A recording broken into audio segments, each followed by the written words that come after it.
Subscribe now and press the bell icon. Never miss an update. अस्सलाम वालेकुम dear students, मैं हूं आपके साथ मोहसिन रज़ा। हम 10th की केमिस्ट्री से एसिड बेसिस और साल्ट्स वाले चैप्टर को डिस्कस कर रहे हैं। आज का जो हमारा टॉपिक है वो है साल्ट के हवाले से। तो इस चैप्टर में हमने जो है वो एसिड और बेसिस के कॉन्सेप्ट को जो है वो डिस्कस किया था। उसके बाद हमने एसिड और बेसिस के रिएक्शंस को स्टडी किया था। उसके बाद हमने pH meter, indicator, universal indicators को डिस्कस किया था। आज जो हम इसका थर्ड पार्ट है साल्ट्स के हवाले से उसको डिस्कस करने जा रहे हैं। तो इसमें हम देखेंगे कि आपको एग्ज़ाम में इसमें शॉर्ट क्वेश्चन या लॉन्ग क्वेश्चन किस तरह से आएगा, या इसमें आपको एमसीक्यूज़ जो है वो किस तरह से आएगा। तो आज हम इसको जो है वो डिस्कस करने जा रहे हैं। तो सबसे पहले साल्ट्स जो होते हैं इसको आप डिफ़ाइन करें। तो साल्ट को कैसे डिफ़ाइन करेंगे? साल्ट को हम इस तरह से डिफ़ाइन करते हैं कि साल्ट्स क्या हैं, ये आयोनिक कंपाउंड्स होते हैं। क्या होते हैं? ये आयोनिक कंपाउंड्स होते हैं। आयोनिक कंपाउंड्स होते हैं जो आयोनिक कंपाउंड्स आपको पता है, हमने 9th में भी पढ़ा हुआ है कि आयोनिक कंपाउंड्स कैसे बनते हैं। ये पॉजिटिव और नेगेटिव आयन यानी केटायन और एनायन के दरमियान जब बॉन्ड बनता है उसके नतीजे में क्या बनते हैं? आयोनिक कंपाउंड बनते हैं। यानी एक आपके पास जो पार्ट होगा वो पॉजिटिव चार्ज वाला होगा, दूसरा जो होगा वो नेगेटिव चार्ज वाला होगा। तो पॉजिटिव और नेगेटिव चार्ज के दरमियान जो इलेक्ट्रोस्टैटिक फोर्स ऑफ अट्रैक्शन होती है उसको हम आयोनिक बॉन्ड कहते हैं, और उसके नतीजे में जो कंपाउंड बनते हैं उनको हम क्या कहते हैं? आयोनिक कंपाउंड कहते हैं। तो आयोनिक कंपाउंड जो है जो साल्ट्स हैं ये क्या होते हैं? आयोनिक कंपाउंड्स होते हैं। यानी इसका एक पार्ट पॉजिटिव होगा और एक नेगेटिव चार्ज वाला होगा। तो ये अमूमन जो है ये कैसे बनते हैं? ये एसिड्स और जब बेस के दरमियान रिएक्शन होता है, हमने लास्ट लेक्चर में पढ़ा था एसिड और बेस के दरमियान जब रिएक्शन होता है, जिस रिएक्शन को हम कहते हैं न्यूट्रलाइजेशन रिएक्शन। कौन सा रिएक्शन कहते हैं? Neutralisation reaction. न्यूट्रलाइजेशन रिएक्शन अमूमन ये इस रिएक्शन के ज़रिए क्या होते हैं? प्रोड्यूस होते हैं। तो इनको प्रिपेयर करने के लिए जब हम एसिड और बेस का रिएक्शन करवाते हैं तो हमारे पास क्या बनता है? हमारे पास साल्ट और प्लस जो है वो क्या आता है? वाटर। साल्ट प्लस वाटर हमारे पास प्रोड्यूस होगा। मिसाल के तौर पे हम बात करें, आपके पास है जी HCl है, आपके पास है HCl एसिड है, उसका आप रिएक्शन करवाते हैं बेस के साथ। बेस है आपके पास सोडियम हाइड्रोक्साइड। तो इसके नतीजे में जो आपके पास साल्ट बनेगा वो कौन सा होगा? वो होगा NaCl और प्लस आपके पास क्या आएगा? वाटर। प्लस आपके पास वाटर आ जाएगा। अब हम इस कंपाउंड को देखें तो ये आपके पास क्या है? ये एक साल्ट है। तो इस रिएक्शन की मदद से हम साल्ट को क्या कर सकते हैं? डिफाइन कर सकते हैं। कैसे डिफाइन करेंगे?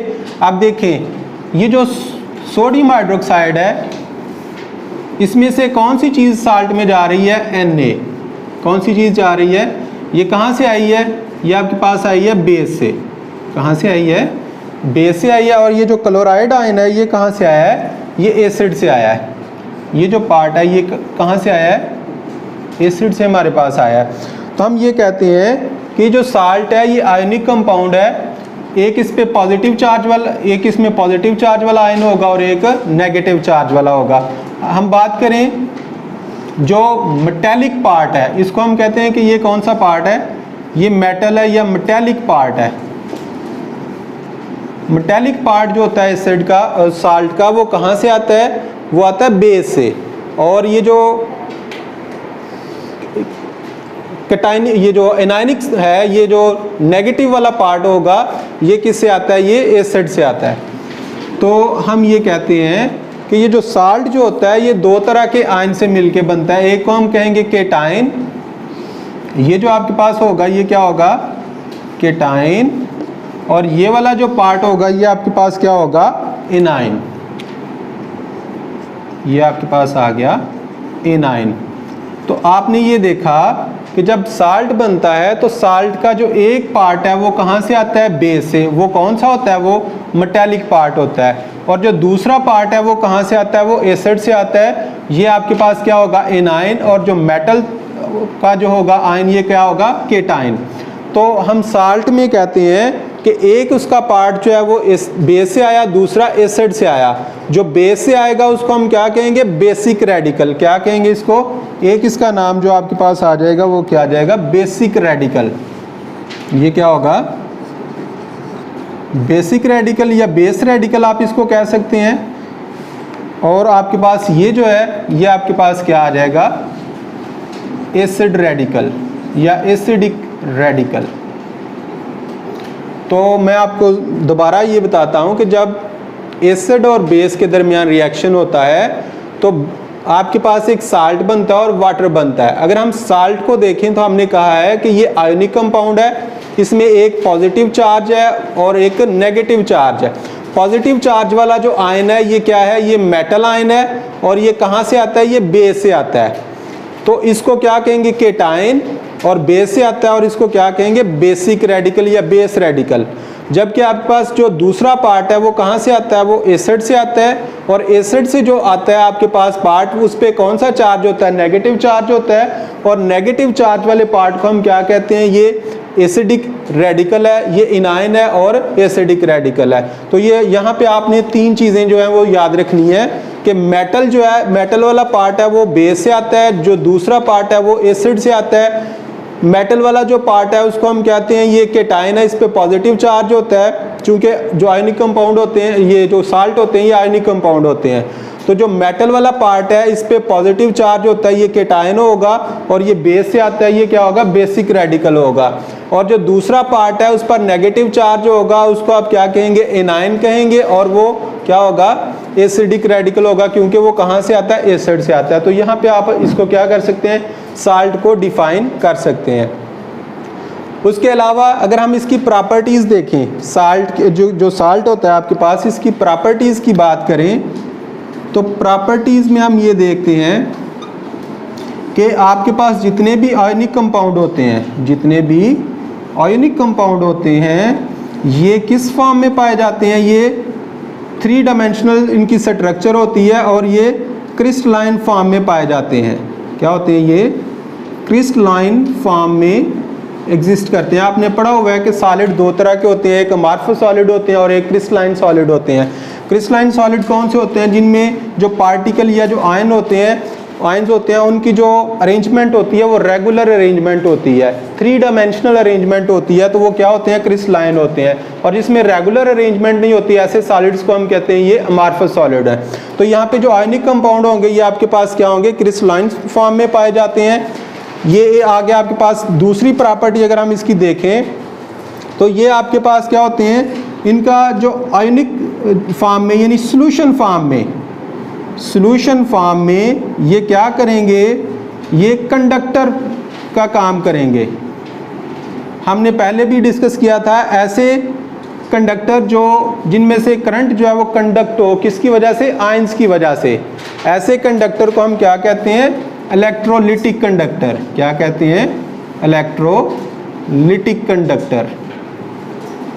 तो ये आपने याद रखना है कि जो आयोनिक कंपाउंड्स होगा वो सॉल्यूशन की फॉर्म में, उनमें से जो है वो क्या होता है, करंट कंडक्ट हो जाती है। करंट कैसे कंडक्ट होगी, करंट जो है वो आयंस की वजह से, आयंस की मदद से क्या होगी, कंडक्ट होगी। सपोज हम इसी की एग्जांपल ले लें, सोडियम क्लोराइड को जब आप वाटर में डिज़ोल्व करोगे तो ये आपके पास क्या आ जाएगा, ये आपके पास आ जाएगा Na पॉजिटिव बन जाएगा और Cl नेगेटिव। तो ये पॉजिटिव और नेगेटिव आयन की वजह से क्या होगा, इसमें से करंट कंडक्ट हो जाएगा, इसलिए हम इनको कहते हैं ये क्या होते हैं, इलेक्ट्रोलिटिक कंडक्टर होते हैं। तो इसके अलावा इनमें जो बॉन्ड होता है वो बहुत स्ट्रांग होता है, इसलिए इनके जो मेल्टिंग पॉइंट होते हैं वो क्या होते हैं, हाई मेल्टिंग पॉइंट होते हैं। क्या होते हैं, हाई मेल्टिंग पॉइंट्स। इस आपके पास जो साल्ट्स आएंगे इनके मेल्टिंग पॉइंट्स क्या होंगे, हाई मेल्टिंग पॉइंट्स होंगे। ठीक है जी। फिर हम ये कह सकते हैं कि ये क्या होते हैं, ये न्यूट्रल होते हैं। क्या होते हैं, न्यूट्रल। इसमें क्या होता है, न्यूट्रल की अगर हम बात करें तो नंबर ऑफ आयंस डिफरेंट हो सकते हैं, यानी आपके पास पॉजिटिव, ये जो हमने कहा है केटाइन और एनाइन, इनकी जो तादाद है वो सेम नहीं हो सकती और सेम हो भी सकती है, यानी जो नंबर ऑफ आयंस हैं वो डिफरेंट हो सकते हैं, लेकिन जो चार्जेस होंगे वो क्या होंगे, सेम होंगे। मिसाल के तौर पे हम बात करते हैं जी, आपके पास है NaCl, ठीक है जी, इसके ऊपर क्या होगा, Na पॉजिटिव और Cl नेगेटिव, एक एक चार्ज होगा, एक पॉजिटिव और एक नेगेटिव। अब बात करें CaCl2 की, अब यहाँ पे देखें ये जो नेगेटिव आयन होगा ये कितने होंगे हमारे पास, 2, Cl2 है, इसका मतलब है नेगेटिव आयन कितने होंगे, 2, जबकि आपके पास पॉजिटिव आयन जो है केटाइन वो कितने होंगे, 1, ठीक है जी। अब देखें इसके ऊपर +2, 1 पे चार्ज है, इसका -1 और -1 क्या हो जाएगा, -2, तो ये दोनों किसके इक्वल होंगे, ये -2 चार्ज और ये +2, यानी हम ये कह सकते हैं कि जो साल्ट होता है उसमें नंबर ऑफ आयंस डिफरेंट हो सकते हैं, पॉजिटिव और नेगेटिव आयन केटाइन या एनाइन डिफरेंट हो सकते हैं, लेकिन उनके ऊपर जो चार्जेस होंगे पॉजिटिव और नेगेटिव वो क्या होंगे, वो सेम होंगे, इसलिए हम इनको कहते हैं ये आपके पास क्या है, न्यूट्रल होते हैं। क्या होते हैं ये, न्यूट्रल। और जो फिफ्थ वन है आपके पास इसकी कैरेक्टराइजेशन, इसकी कैरेक्टरिस्टिक, उसको हम कहते हैं जी, जब साल्ट को आप जो है वो किसी एक्वस मीडियम में क्या करते हैं, उसको क्रिस्टलाइजेशन करते हैं उसकी, तो उसमें उसकी जो स्ट्रक्चर होती है उसमें वाटर के मॉलिक्यूल्स भी शामिल होते हैं, उसको आप कहते हैं जी वाटर ऑफ क्रिस्टलाइजेशन। क्या कहते हैं उसको, वाटर ऑफ क्रिस्टलाइजेशन।